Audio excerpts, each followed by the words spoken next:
kali ini, yaitu tentang Pancasarada, yang mana membahas tema kali ini saya sudah ditemani oleh seorang narasumber, yaitu Bapak Ketut Suryata. Om Swastiastu, Pak. Swastiastu. Beliau ini adalah salah satu pemilih PNS di Provinsi Kepulauan Bangka Belitung, yang mana Mbak Ramai ini kita satu jam depan dan kemana beliau.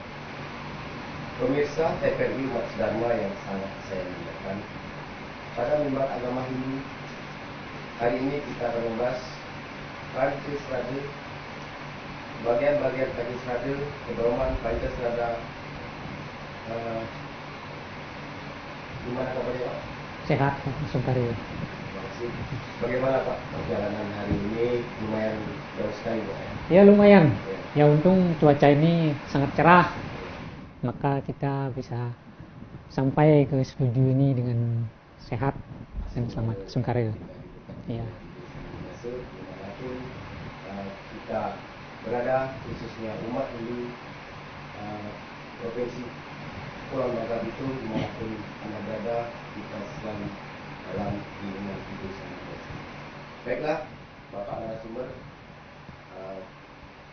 dapatkah Bapak menjelaskan lebih detail kepada umat sedharma mengenai bagaimana pengertian dari Pancasarada itu? Baik, terima kasih. Om Swastiastu, Om Awignamastu Namasidam, Om Anubhadra Kertawiyantu Iswata. Puja dan puji syukur kita aturkan kepada Ide Sang Yang Widiwasa, yang mana atas Asung Kerte Warunugraha beliau kita bisa berjumpa pada kesempatan hari ini.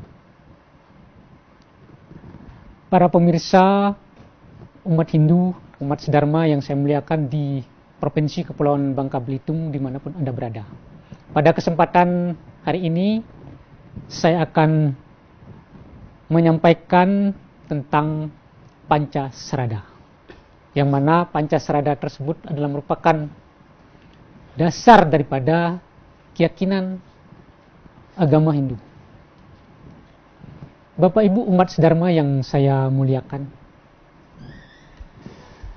dalam kata bahasa etimologinya, kata Pancasarada itu berasal dari dua kata, itu kata panca dan sarada, yang mana kata panca itu memiliki arti 5. Nah, sedangkan sarada memiliki arti keyakinan atau keimanan. Gitu. Nah, Pancasarada inilah yang menjadi landasan atau dasar keyakinan daripada umat Hindu di dalam melaksanakan suatu kegiatan keagamaannya dalam sehari-hariannya. Pak Putu. Ya. Mengenai tentang Pancasarada ini, sesuai dengan yang saya sampaikan tadi, yaitu 5 dasar keyakinan daripada umat Hindu. Nah, kita akan nanti bahas satu persatu. Siap. Yang pertama yaitu percaya dengan adanya Brahman. Nah, Brahman tiada lain adalah Tuhan atau Ide Sang Yang Widiwasa, yang mana keberadaan beliau adalah memenuhi dunia beserta isinya ini. Bisa dikatakan bahwa beliau ini adalah pencipta daripada alam semesta. Dunia ini adalah merupakan Brahmanda, kalau disebutannya itu Brahmanda. Kenapa dikatakan sebagai Brahmanda?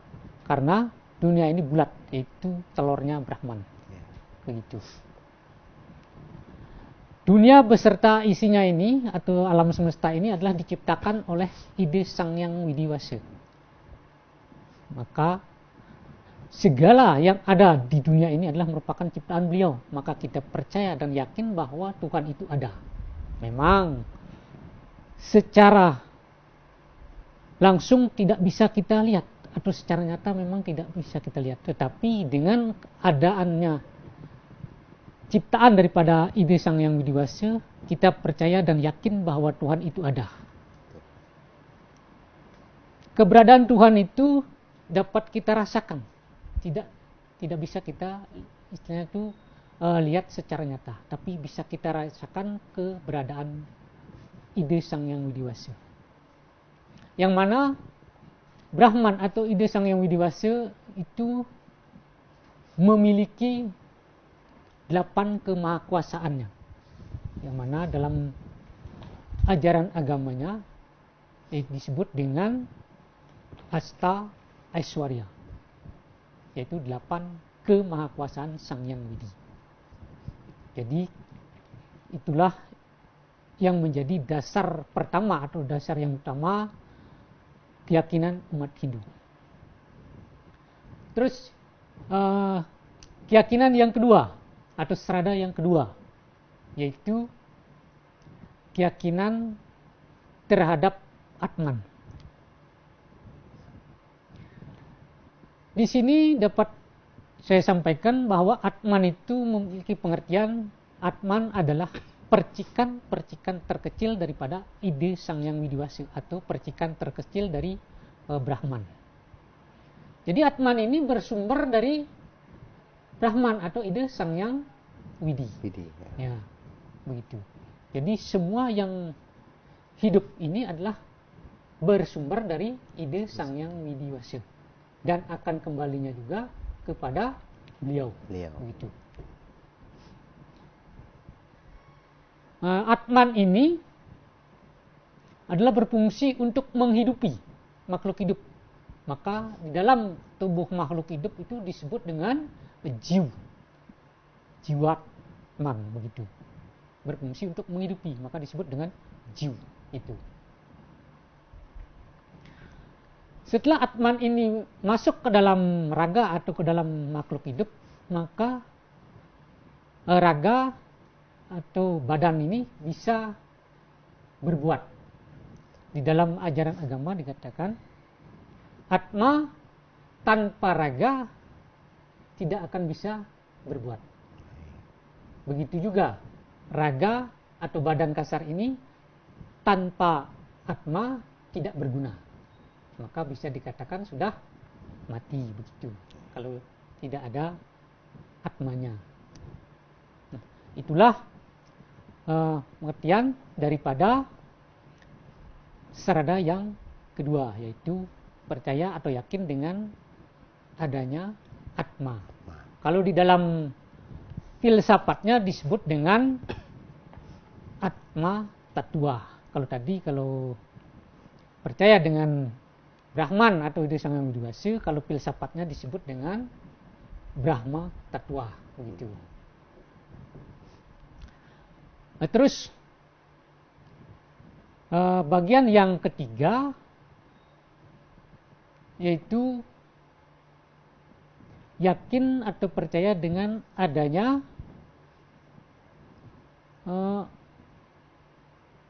samsara.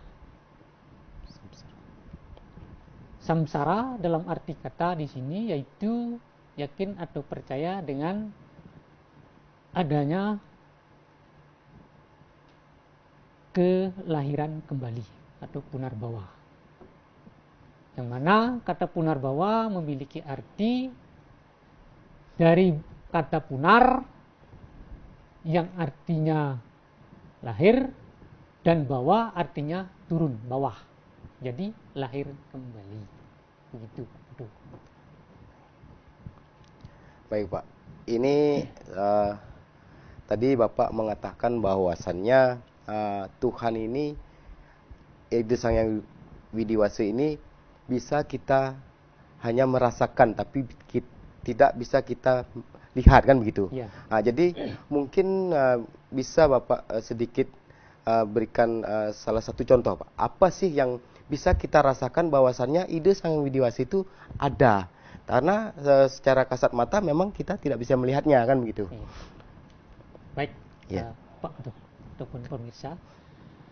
Dengan keberadaan ide Sang Hyang Widi Wasa itu memang secara nyata kita tidak bisa buktikan ada, tapi kita bisa rasakan. Pada saat waktu kita sembahyang, kalau kita sedang kusuknya sembahyang itu bagaimana perasaan kita. Nah, pada saat itulah kita merasakan ada getaran-getaran daripada ide Sang Hyang Widi Wasa, bahwa beliau itu ada di sekitar kita. Gitu.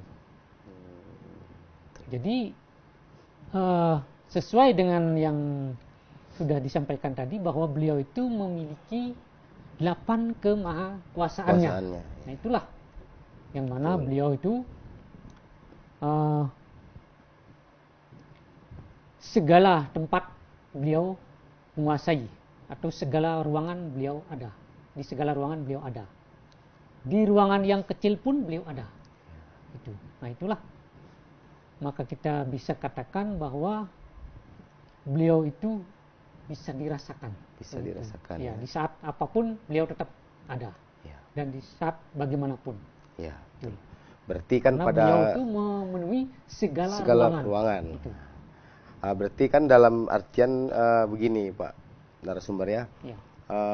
Ide Sang Widi Wasa itu bisa kita rasakan, berarti dalam penjelasan Pak narasumber tadi itu apabila kita memang melakukan kewajiban kita sebagai umatnya, yaitu sembahyang, Pak ya. Mungkin seperti itulah kurang lebihnya, Pak ya. Kalau misalnya kita tidak mendekatkan diri dengan ide Sang Widi Wasa, mungkin kita mungkin tidak bisa merasakan adanya dengan itu tadi, mungkin seperti itu, atau bagaimana, Pak? Ya, itu cuma sebatas contoh. Ya. Sudah saya katakan tadi bahwa Tuhan itu adalah memenuhi segala ruangan. Dimanapun beliau ada. Itu. Jadi tergantung baktanya begitu. Iya. Maksudnya bakta di sini adalah penyembahnya begitu. Ya. Dimanapun baktanya itu berada dan selalu mendekatkan diri, pasti akan ada vibrasi-vibrasi daripada ide Sang Hyang Widi Wasa tersebut. Baik, terima kasih, karena ya berarti dalam intinya ide Sang Widi Wasa itu bermanifestasi ke umat-umatnya. Baiklah, terima kasih Bapak narasumber penjelasannya yang mengenai tentang Pancasrada tadi sangat menginspirasi, sangat mengedukasi kita, khususnya umat Hindu yang berada di Provinsi Kepulauan Bangka Belitung. Terima kasih untuk penjelasannya kami sampaikan, dan selanjutnya kita kembali setelah iklan-iklan berikut ini.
Jangan khawatir, selain dari TV, streaming melalui Facebook dan YouTube, kamu juga bisa menyaksikan TVRI Bangka Belitung dari aplikasi TVRI Klik loh.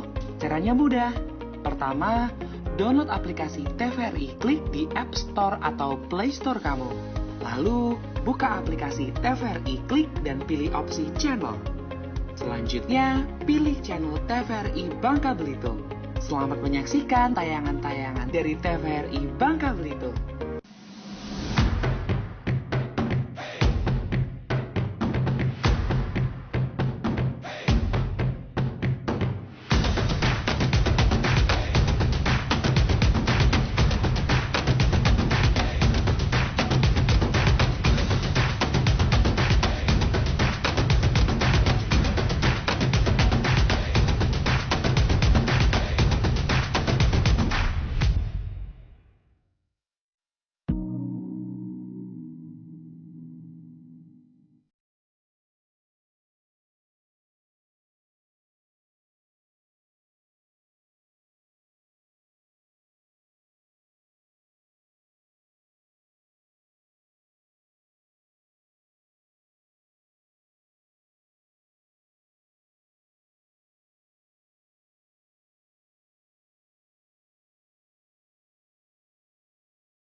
pemirsa TVRI umat sedharma dimanapun Anda berada.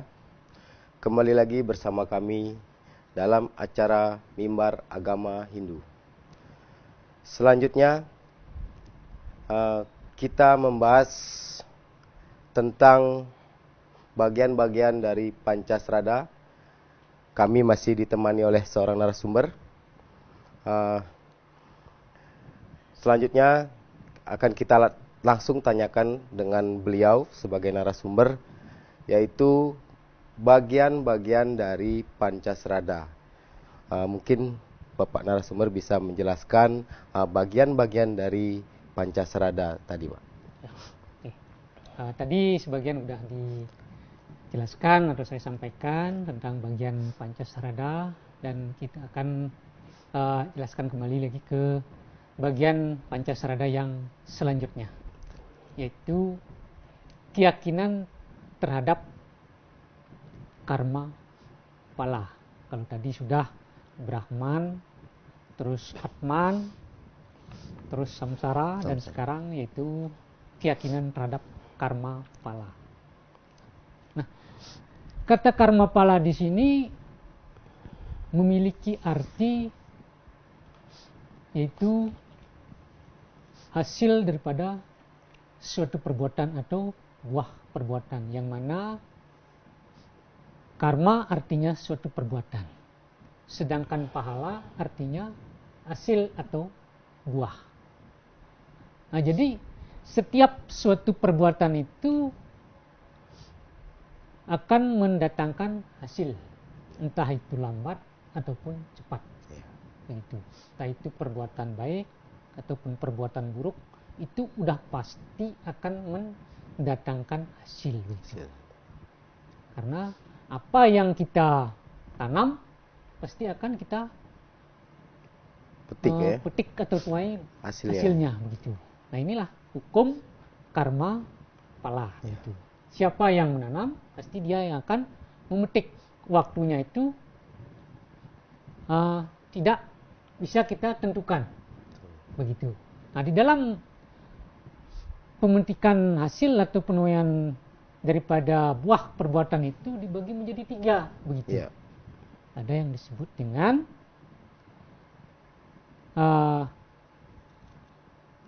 sancita karma pala, prarabdha karma pala, dan kriyamana karma pala. Begitu. Yang mana sancita karma pala itu memiliki arti bahwa kehidupan yang kita laksanakan atau kita lakukan pada kehidupan sekarang ini adalah merupakan hasil atau benih atau sisa-sisa benih daripada suatu perbuatan waktu kehidupan kita terdahulu yang belum sempat kita nikmati. Kita ingat ya. Karena kita ini dulu pernah terlahir. Memang kita tidak ingat. Karena kita ini ada dikatakan tadi kan, kita yakin dengan adanya Atman kan. Atman, gitu. Jadi Atman itu berulang kali masuk ke dalam raga, jadi lahir kembali, maka dikatakan lahir kembali, punarbawa kan gitu. Punarbawa tadi ya. Berulang-ulang kan begitu. Nah, dalam proses lahir berulang-ulang inilah hasil daripada suatu perbuatan itu kita nikmati, begitu. Nah, terus tadi saya sampaikan itu tentang sancita karma pala. Nah, terus yang kedua yaitu prarabdha karma pala. Prarabdha karma pala ini memiliki arti bahwa kita berbuat pada saat itulah hasilnya akan kita nikmati. Bisa dikatakan pada saat kita berbuat itu hasilnya akan langsung kita nikmati. Tidak ada menunggu lagi. Begitu. Itu disebut dengan prarabdha karma pala. Jadi langsung itu bisa kita nikmati, tidak ada meninggalkan bekas Ya. atau sisa. Sisa ya. Nah, terus yang ketiga, penerimaan daripada hasil pada suatu perbuatan itu yaitu kriyamana karma pala. Yang mana kriyamana karma pala ini memiliki arti bahwa perbuatan yang kita lakukan sekarang tidak langsung kita tuai atau kita putik hasilnya. Nah, nanti akan kita putik setelah kelahiran yang akan datang. Gitu. Jadi intinya di sini kita bekerja dulu. Ya. Nanti setelah kehidupan yang akan datang, nanti kita akan tuai atau kita putik hasilnya, begitu. Jadi kriyamana karma pala ini ibaratnya kalau seorang petani ya, bisa saya ibaratkan seperti seorang petani. Ya, suatu seperti, contoh lah ya. Contoh, Ya. seperti menanam pohon yang umurnya panjang, seperti Kelapa mangga, sawit misalnya ya. Mangga itulah, Mangga, kelapa ya. sawit kan Ya. 4 tahun udah berbuah. Ya. Mangga seperti leci kan Ya, lama dia. Nah, itu. Pada saat kehidupan sekarang ini kita tanam leci tersebut. Sedangkan leci umurnya kalau dia berbuah sampai berpuluh-puluh tahun. Ya. Sebelum dia berbuah, kita sudah tiada, atau Tiada. sudah meninggal. Ya. Nah, pada kelahiran yang akan datang, leci itu akan berbuah karena sudah pas umurnya berbuah. Maka pada kelahiran itulah kita akan memetik buahnya. Atau Ya. memetik daripada hasil tanaman kita tersebut, begitu. Itulah contoh daripada kriyamana karma pala. Ya. Nah, begitu juga kalau kita berbuat baik, ya nanti kita akan hasilnya baik juga kita putik, begitu. Kalau kita berbuat jahat, ya nanti hasilnya akan jelek juga atau buruk juga, begitu. Nah, itulah pengertian daripada karma pala. Sudah saya katakan tadi bahwa kita ini hidup lahir atau berulang-ulang. Terus dapat kita ambil bahwa karma pala ini berkaitan dengan punarbawa. Tujuan daripada punarbawa tadi yaitu lahir kembali. Apa tujuannya? Yaitu tujuannya untuk memperbaiki diri, begitu. Karena ada apa? Ada karma pala. Ya. Karena ada hasil daripada suatu perbuatan. Nah, maka dalam punarbawa inilah kita tahu bahwa perbuatan kita itu apakah perbuatannya baik atau perbuatannya buruk, begitu. Jadi karma pala ini sangat-sangat menentukan daripada kehidupan kita di masa depan atau kehidupan yang akan datang atau di kelahiran kita nanti. Itulah yang sangat menentukan. Maka marilah kita di sini tidak berhenti-hentinya selalu berbuat baik, begitu. Semua mengajarkan tentang kebaikan. Karena di keyakinan terhadap karma pala ini mengajarkan kita selalu berbuat baik. Karena di situ ada gambaran kalau kita umpamanya tidak berbuat baik pada waktu kehidupan terdahulu, maka hasilnya akan kita lihat pada kelahiran sekarang atau kelahiran yang akan datang, begitu. Sudah disampaikan tadi bahwa ada sancita karma pala, prarabdha karma pala, dan kriyamana karma pala, begitu. Jadi hukumnya itu, hukum penerimaannya itu 3, begitu. Hukum penerimaan daripada hasil suatu perbuatan atau hukum daripada karma pala tersebut, begitu. Tuh. Nah, terus terkait dengan karma pala ini, hasil daripada suatu perbuatan ini mencerminkan bahwa kita sebagai umat Hindu harus mengembangkan sikap-sikap yang positif, gitu. Dalam arti kata di sini kita harus saling jaga, saling menghormati, saling toleran begitu. Karena kita ini adalah sebagai makhluk sosial gitu. Supaya nanti bisa berakibat baik pula begitu. Nah, begitulah pengertian tentang karma pala. Baik, ini sedikit Pak ya. Tadi Bapak narasumber sudah menyampaikan tentang karma pala itu terbagi 3 Pak ya. Cara penerimaan ada penerimaannya ya, ada sancita karma pala, prarabdha karma pala, dan kriyamana karma pala kan. Mungkin Bapak bisa sedikit menyampaikan itu, tadi sudah disampaikan salah satu contoh dari kriyamana karma pala itu.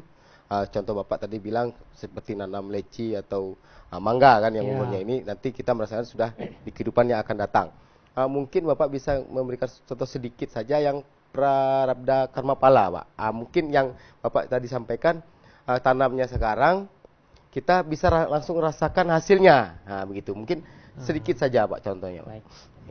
Jadi mengenai tentang contoh kalau kita tentang pertanian kan gitu, tentang prarabdha karma pala, itu suatu perbuatan yang mana hasilnya akan kita nikmati pada saat kita berbuat atau langsung kita nikmati, tidak menunggu lama kan begitu. Contohnya dalam kehidupan sehari-hari ini, kita seperti menanam padi, itu 3 bulan kan, itu contoh agak lama. Terus ada lagi contoh seperti menanam sayuran kangkung. Itu waktunya cuman butuh 20 hari sudah panen. Jadi udah tahu kita kan. Jadi kalau kita rawat dengan baik maka hasilnya akan baik. Seperti saya sampaikan tadi. Kalau kita abaikan begitu saja ya hasilnya tidak memuaskan atau tidak sesuai dengan harapan. Baik. Terima kasih dan Pak. Begitu juga di dalam seperti makan kan begitu, seperti makan cabai. Langsung kita rasakan pedasnya kan begitu. Kapan kita menyicipi langsung rasa pedas. Seperti garam, hasil langsung. Begitu. Baik, terima kasih Pak. Kan, begitu. Nanti pemirsa TVRI Umat Sedharma dimanapun Anda berada, nanti akan kita pelajari dan kita bahas lebih mendalam tentang apa itu Pancasrada bersama Bapak narasumber kita. Kita akan kembali setelah iklan-iklan berikut ini.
Masih adakah kejujuran di hati kita?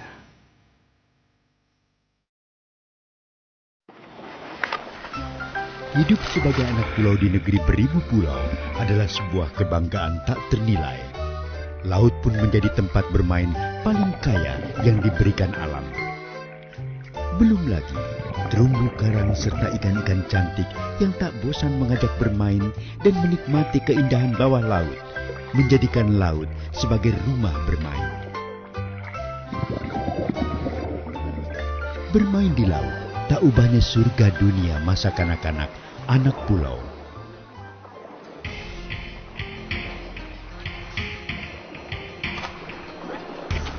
Namun akankah keindahan dan kelestarian laut akan terus terjaga ketika beberapa masyarakat tak peduli dengan kebersihan laut dan menjadikan laut sebagai tempat pembuangan limbah rumah tangganya.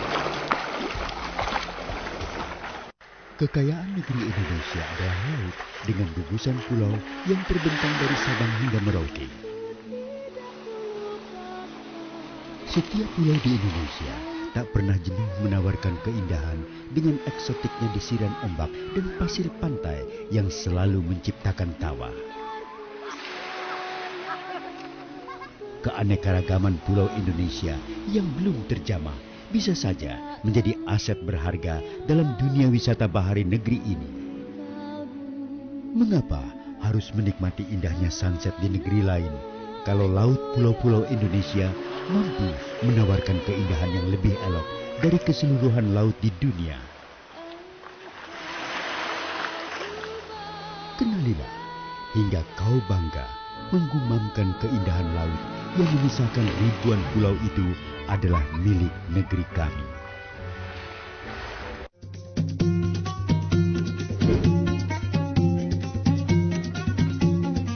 Dambus atau secara umum dikenal dengan sebutan gambus merupakan seni budaya tradisi yang tumbuh dan berkembang di bumi serumpun sebalai.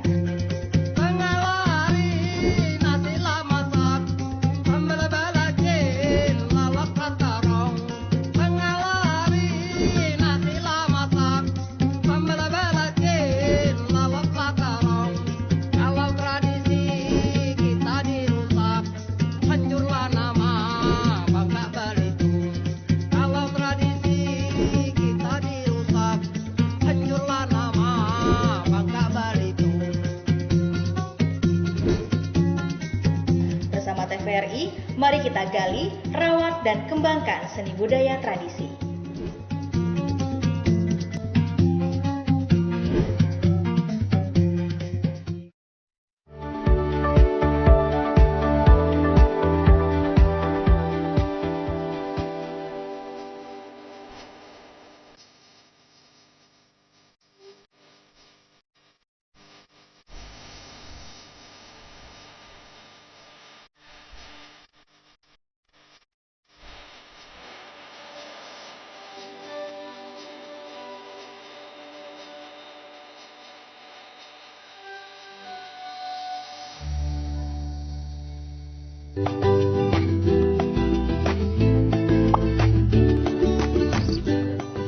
TVRI, Rumah Kreatif, Media Promosi, Ruang Sosialisasi, kita semua masyarakat Bangka Belitung.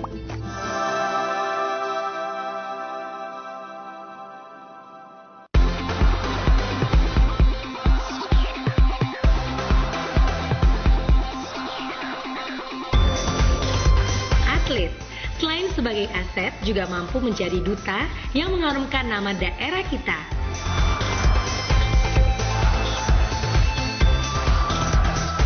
Mari berikan dukungan untuk mewujudkan atlet-atlet berprestasi.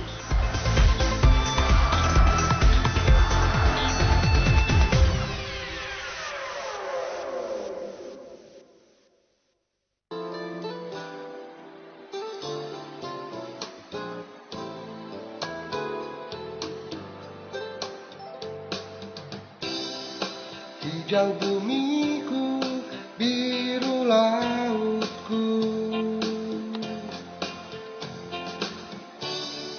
cahaya gemilang pasir di pantai, senyum sepradi hangat membuai, bumi indah serumpun sebalai.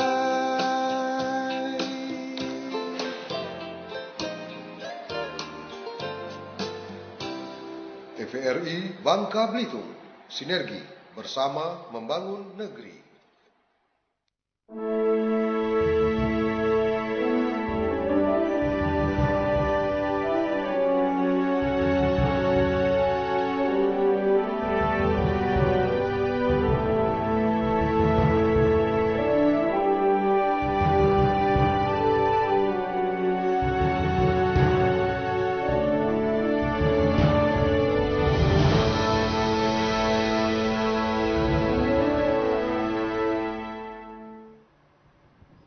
pemirsa TVRI umat sedharma dimanapun Anda berada.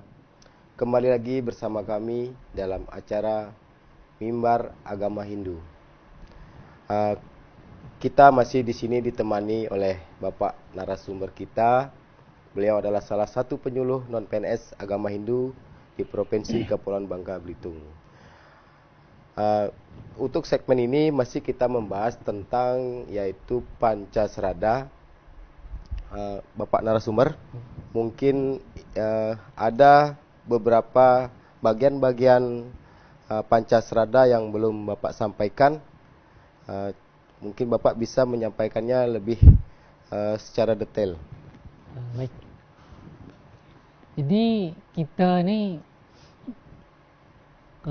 Pancasrada yang ke-5, yaitu keyakinan terhadap moksa. Moksa yaitu memiliki arti yaitu kebebasan tertinggi. Ada istilah dalam kata moksaratam jagadita ya caiti dharma, yang artinya kebebasan kesejahteraan lahir maupun batin. Gitu. Jadi keyakinan yang kelima ini percaya dengan adanya moksa. Moksa itu adalah kebahagiaan tertinggi, di mana manusia itu atau umat sedharma mencapai moksa. Karena moksa itu akan tercapai setelah mengalami kelahiran berulang-ulang. Begitu, setelah mengalami reinkarnasi atau istilahnya itu punarbawa. Gitu. Kenapa begitu? Karena dalam punarbawa itu kan sudah dikatakan kita lahir kembali ini adalah untuk memperbaiki diri. Makanya setelah baik atau setelah suci baru kita mencapai moksa. Kita kembali lagi ke tentang Atma Tattva atau keyakinan terhadap Atma. Karena Atman tersebut berasal dari Sang Yang Widi. Sang Yang Widi atau Tuhan itu adalah maha suci. Begitu. Jadi kembalinya Atman ini ke sumbernya maka harus suci. Seperti dia dari awalnya tadi. Karena awalnya itu adalah maha suci, maka Atman ini setelah masuk ke dalam raga daripada makhluk hidup, kalau dia mau kembali lagi, mau bersatu dengan sumbernya, dia harus suci. Begitu. Maka moksa ini memiliki arti juga bersatunya Atman dengan Brahman. Begitu. Kalau Atman ini belum suci, maka belum bisa menyatu dengan sumbernya. Begitu. Maka moksa ini bisa diartikan harus bebas kita dari segala noda. Begitu. Karena Atman ini setelah masuk ke dalam tubuh makhluk hidup atau ke dalam raga, dia akan terpengaruh oleh perbuatan. Begitu. Berarti begini Pak narasumber, dalam artian tadi di segmen sebelumnya kita sudah dibahas tentang karma pala, Pak ya. Karma pala, apa yang Bapak sampaikan tadi itu karma pala itu mungkin ada kaitannya dengan yang Bapak barusan sampaikan itu adalah moksa. Ya. Nah, jadi mungkin begini Pak ya, apakah Bapak sampaikan tadi moksa itu adalah pencapaian moksa itu setelah kita mengalami kelahiran berulang-ulang baru kita bisa menyatu dengan Brahman, kan begitu. Apakah mungkin ini ada kaitannya tentang karma pala tadi, Pak? Ya, itu begini. Ya. Tentang moksa, baik itu kita melalui kelahiran berulang-ulang dan juga moksa itu bisa dicapai semasa masih hidup. Gitu. Ya, disebut dengan jiwanti, begitu. Jadi mampu tidak kita melepaskan daripada pengaruh-pengaruh keduniawian kalau kita semasa hidup ini? Karena kita ketahui bahwa jarang orang yang mampu mencapai moksa semasa masih hidup. Contohnya seperti para maharsi dulu. Beliau itu mengalami moksa semasa hidup karena beliau mampu membebaskan dirinya dari pengaruh-pengaruh keduniawian begitu. Tapi kalau seperti saya dengan Pak Putu, Ya. mungkin Kayaknya belum bisa Pak Belum. ya, karena kita masih terpengaruh oleh duniawi. begitu. Betul. Jadi kalau kita masih terpengaruh oleh keduniawian, belum bisa mencapai moksa, maka kita perlu mengalami punarbawa atau inkarnasi kembali begitu, kelahiran kembali untuk mengurangi daripada pengaruh-pengaruh keduniawian itu. Dalam artian pembebasan diri dari duniawi tadi Pak ya. Iya, Ya, betul. pembebasan dari pengaruh keduniawian. Ya, berarti istilahnya begini Bapak narasumber. Mungkin ini dari pembahasan Bapak tadi yang Bapak sampaikan itu, salah satu tujuan umat Hindu itu mungkin moksa tadi mungkin Pak ya, karena Bapak sampaikan tadi kan, saya dengan Pak narasumber belum bisa kita dikatakan bisa mencapai moksa karena kita masih terpengaruh oleh duniawi. Berarti salah satu tujuan tujuan tertinggi daripada dari umat Hindu itu adalah moksa begitu Pak ya. Karena apa? Karena kita ini Atman yang ada dalam tubuh kita ini adalah bersumber dari Sang Yang Widi. Ya. Jadi segala sesuatu itu kembalinya ke sumbernya begitu. Jadi jangan sampai kita istilahnya ini tidak bisa kembali ke sumber. Semua itu harus kembali ke sumber. Karena kita ini atau Atman kita ini terpengaruh oleh perbuatan kita, karena Atman ini sudah merasuki raga ini, dia dalam raga ini Atman itu berbuat atau berkarma kan. Betul. Begitu. Jadi karma itulah yang mempengaruhi bisa suci atau tidak daripada Atman tersebut. Dan nanti Atman itu lahir kembali membawa karma wasana, artinya bekas begitu. Jadi perlu kita perbaikan supaya bisa kita kembali ke sumber. Seperti tadi Atman, apa pengertian Atman? Atman itu adalah merupakan percikan terkecil daripada Sang Yang Widi.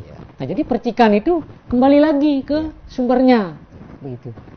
Baik Pak narasumber, terima kasih penjelasannya sangat luar biasa tentang Pancasrada dan bagian-bagiannya Pancasrada. Sangat kita dikaji dan diedukasi oleh Bapak narasumber kita. Dan kita akan bahas kesimpulan dari Pancasrada setelah iklan berikut ini.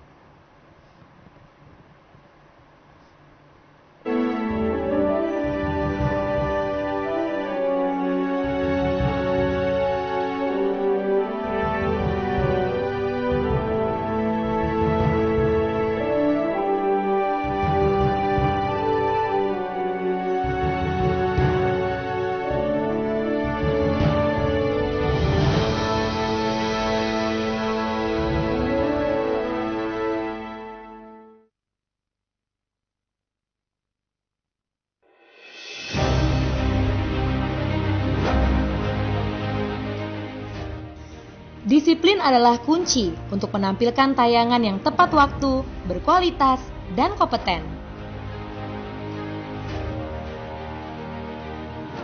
Loyalitas dan kesetiaan pada lembaga adalah komitmen untuk mengabdi pada masyarakat.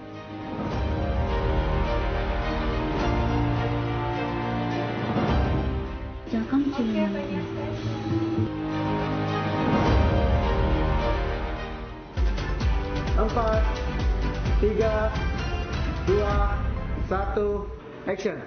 Selamat sore saudara. Bangka Belitung hari ini kembali hadir ke hadapan Anda dengan sejumlah informasi aktual yang telah dihimpun tim redaksi kami. Melaksanakan tugas dengan integritas yang tinggi menjadi jembatan untuk terus maju menuju perubahan. Disiplin dan berintegritas untuk mengabdi pada negeri adalah komitmen kami. 4, 3, 2, 1, action!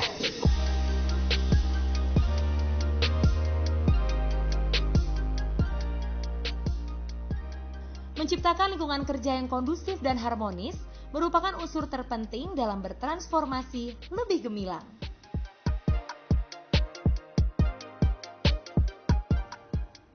Kenyamanan dan keharmonisan di lingkungan kerja mendorong ASN untuk lebih produktif dalam menghasilkan karya terbaik bagi publik.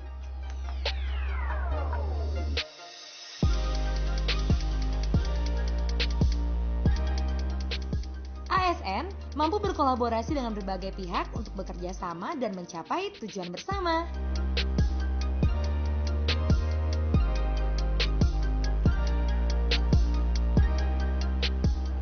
Menciptakan karya yang inovatif terbentuk dari kerjasama tim yang baik melalui kolaboratif.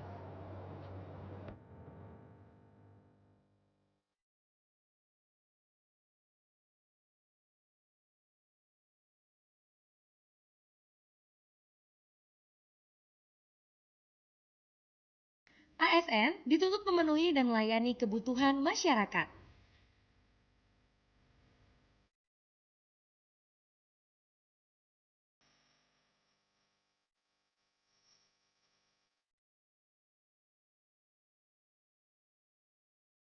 Bersikap ramah dan bisa diandalkan.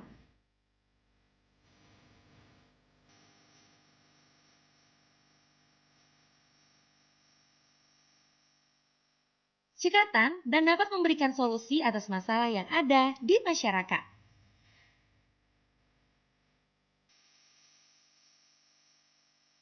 Berorientasi pelayanan dengan sepenuh hati adalah komitmen kami dalam melayani publik.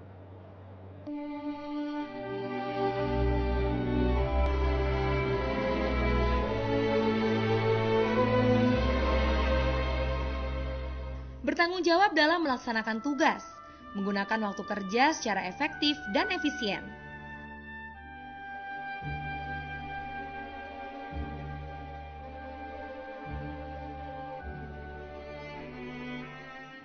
Meningkatkan kompetisi untuk menjalankan tugas dan fungsi demi menciptakan pelayanan terbaik kepada masyarakat.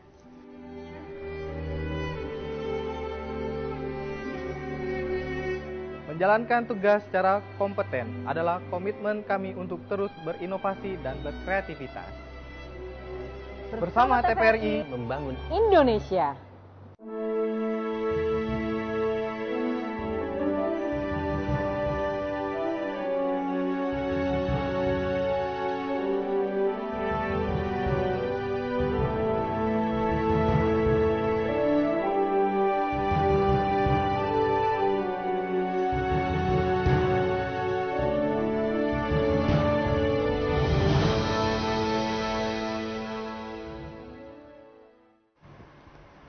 Pemirsa TVRI Umat Sedharma dimanapun Anda berada yang kami muliakan, kembali lagi bersama kami dalam acara Mimbar Agama Hindu.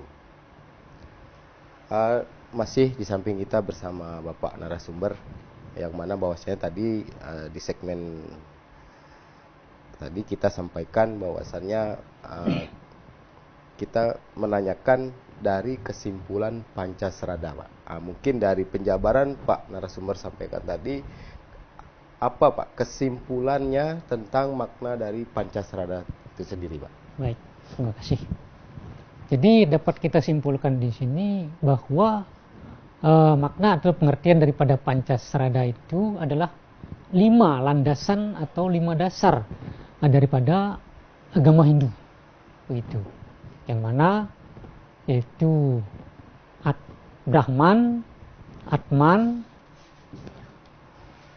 Karmapala, Punarbawa, dan Moksha.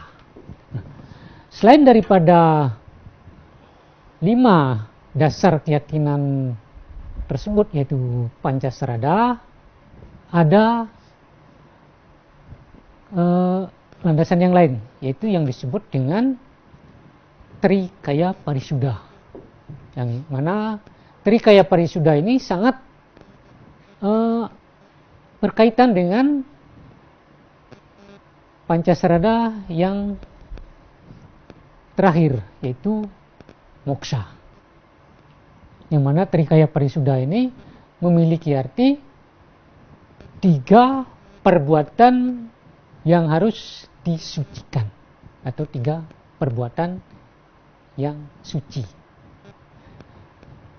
Trikaya Parisuddha ini yang pertama yaitu Manacika Parisuddha, yaitu berarti mana yang artinya pikiran, Parisuddha yaitu suci atau bersih, baik begitu. Jadi Manacika artinya berpikir yang suci, bersih, atau berpikir yang positif begitu. Nah, terus yang kedua bagian daripada Trikaya Parisuddha ini yaitu Wacika Parisuddha. Wacika Parisuddha artinya berbicara yang suci atau bersih atau positif. Jadi dalam kehidupan kita sekarang ini harus berbicara yang baik begitu. Terus yang ketiga yaitu Kaika Parisuddha, yang artinya berbuat atau bertingkah laku atau berperilaku yang baik, yang positif. Nah, jadi Trikaya Parisuddha ini sangat mendukung untuk kita mencapai moksa begitu. Karena moksa itu adalah bersatunya atau kebahagiaan tertinggi. Jadi kalau kita mau mencapai kebahagiaan yang tertinggi, mau mencapai bahagia lahir batin, maka kita harus melandaskan diri dalam kehidupan sehari-hari itu harus berpegang kepada Trikaya Parisuddha gitu. Harus berpikir yang baik atau positif, berbicara yang baik atau positif, dan berperilaku atau bertingkah laku yang baik ataupun positif begitu. Nah, ini sangat menentukan kalau kita supaya mencapai moksa atau tujuan tertinggi daripada umat Hindu, yaitu mencapai moksa gitu. Nah, apabila salah satu daripada Trikaya Parisuddha ini kita abaikan, maka sudah pasti kita tidak akan mencapai moksa begitu. Nah, jadi dapat ditarik suatu kesimpulan bahwa landasan daripada umat sedharma ini adalah ada 5 atau 5 keyakinan umat Hindu, yaitu percaya dengan adanya Atman, yaitu yang menghidupi semua makhluk hidup. Percaya dengan adanya Brahman, bahwa segala yang ada di dunia ini adalah ciptaan Sang Yang Widi, Tuhan ya. Terus percaya dengan adanya atau yakin dengan adanya karma pala tadi, yaitu setiap suatu perbuatan pasti akan mendatangkan hasil. Karma pala yang terbagi 3 bagian tadi ya. Ya, itu masalah penerimaan hasilnya begitu. Terus yakin atau percaya dengan adanya punarbawa atau inkarnasi begitu. Jadi kita ini sebelum kita lahir sekarang ini pernah lahir dulu, tapi kita tidak ingat lahiran dulu. Terus yang terakhir yaitu moksa, jadi bersatu atau kebahagiaan tertinggi. Nah, itulah kesimpulan daripada pengertian Pancasrada yang pada kesempatan hari ini yang saya sampaikan. Nah, mudah-mudahan dapat bermanfaat bagi umat sedharma di Provinsi Kepulauan Bangka Belitung. Demikian Pak Putu bisa saya sampaikan tentang Pancasrada ini. Baik, terima kasih Bapak narasumber, yang mana tema Pancasrada ini sudah kita diedukasi oleh Bapak narasumber begitu detail dan mencapai sampai kesimpulannya. Baiklah, terima kasih pemirsa TVRI Umat Sedharma dimanapun Anda berada. Demikianlah pembahasan mengenai tema hari ini, yaitu tentang Pancasrada. Semoga umat Sedharma dapat memaknai hari atau Pancasrada ini sehingga dapat meningkatkan dan bakti kita dan serada kita kepada ide Sang Yang Widi Wasa. Semoga kita semua dimanapun berada selalu berbahagia dan selalu dalam lindungan ide Sang Yang Widi Wasa. Loka samasta sukina wawantu, Semoga seluruh makhluk hidup di alam semesta berbahagia. Mari kita akhiri mimbar agama Hindu kali ini dengan mengucapkan para panganjali umat Om Santi Santi Santi Om.